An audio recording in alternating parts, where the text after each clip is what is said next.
भगवते वासुदेवाय अथाष्टसप्ततितमोऽध्यायः। श्रीशुक उवाच शिशुपालस्य साल्वस्य पौण्ड्रकस्यापि दुर्मतिः परलोकगतानां च कुर्वन् पारोक्ष्यसौहृदम् एकः पदातिः संक्रुद्धो गदापाणिः प्रकम्पयन् पदभ्यामिमां महाराज महासत्त्वोऽभ्यदृश्यत तं तथा यान्तमालोक्य गदामादाय सत्वरः अवप्लुत्य रथात् कृष्णः सिन्धुं वेलेव प्रत्यधात् गदामुद्यम्य कारुषो मुकुन्दं प्राह दुर्मदः दिष्ट्या दिष्ट्या भवानद्य मम दृष्टिपथं गतः त्वं मातुलेयो नः कृष्ण मित्रधृङ् मां जिघांससि अतस्त्वां गदया मन्द हनिष्ये वज्रकल्पया तर्ह्यान्यमुपैम्यज्ञ मित्राणां मित्रवत्सलः बन्धुरूपमरिं हत्वा व्याधिं देहचरं यथा एवं रूक्षैस्तुदन् वाक्यैः कृष्णं तोत्रैरिवद्विपं गदया ताडयन्मूर्ध्नि सिंहवद्व्यनदच्च सः गदयाभिहतोऽप्याजौ न चचालयदूद्वहः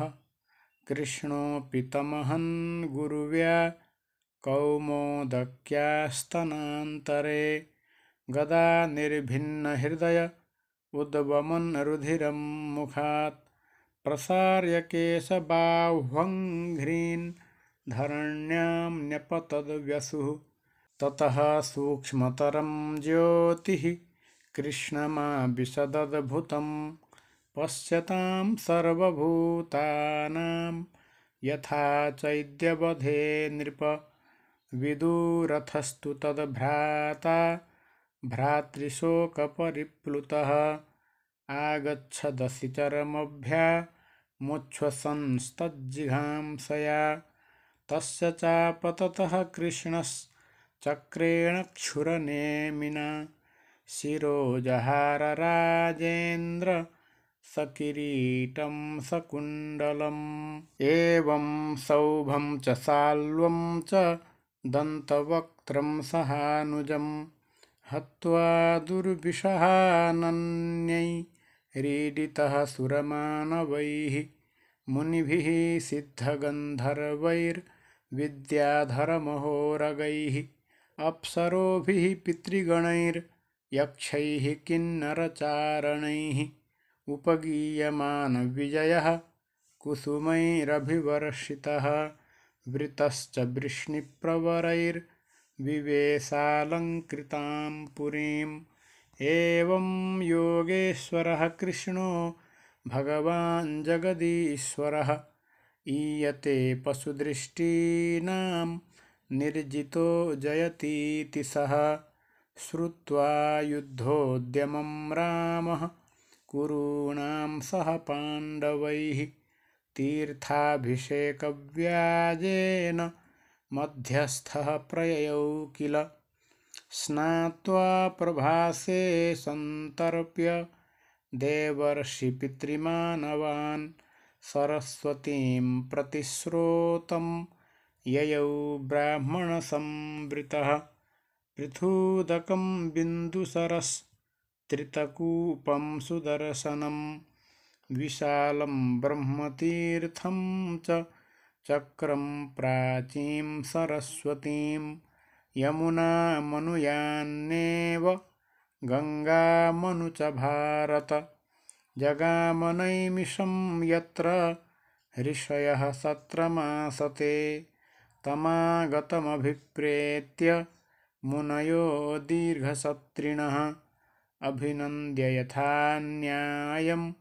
प्रणम्योत्थाय चार्चयन् सोर्चितः सपरिवारः कृतासनपरिग्रहः रोमहर्षणमासीनं महर्षेः शिष्यमैक्षत अप्रत्युत्थायिनं सूतमकृतप्रह्वणाञ्जलिम्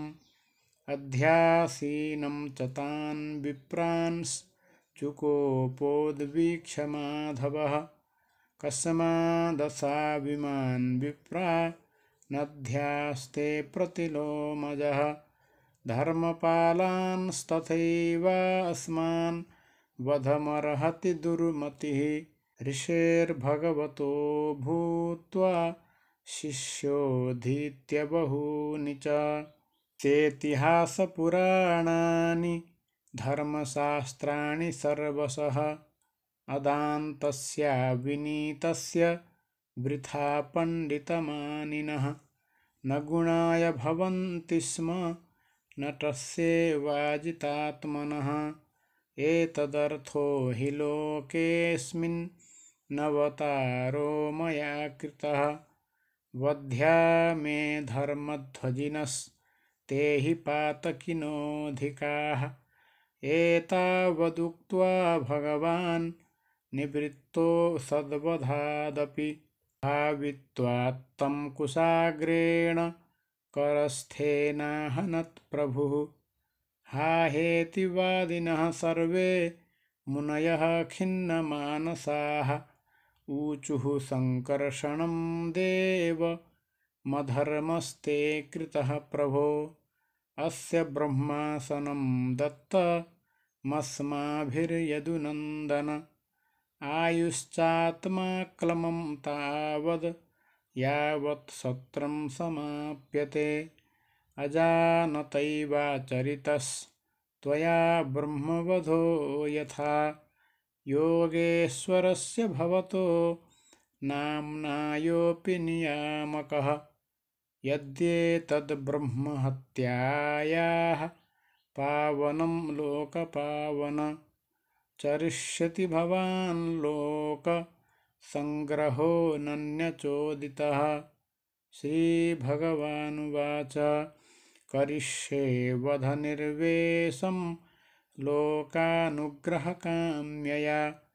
नियमः प्रथमे कल्पे यावान् स तु विधीयताम् दीर्घमायुर्बतैतस्य सत्त्वमिन्द्रियमेव च आशासितं यत्तद्ब्रूत साधये योगमायया ऋषय ऊचुः अस्त्रस्य तव वीर्यस्य मृत्योरस्माकमेव च यथा भवेद्वचः सत्यं तथा राम विधीयताम्